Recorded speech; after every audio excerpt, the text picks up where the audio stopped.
Today I'll be teaching you guys how you guys can create Temu account. It's pretty simple. You want to open Temu app. Once you open Temu app, you want to click on you at the bottom of your screen in the middle. From over here, you need to click on this option called sign in and register. Click on sign in and register at the top.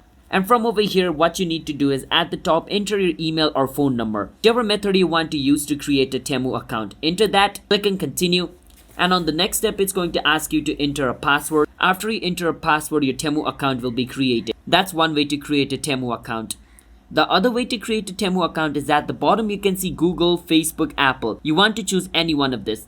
So I want to create a Temu account by linking my Google account. So I will choose Google, click and continue and log in into my Google account. Once I log in into my Google account will be displayed over here.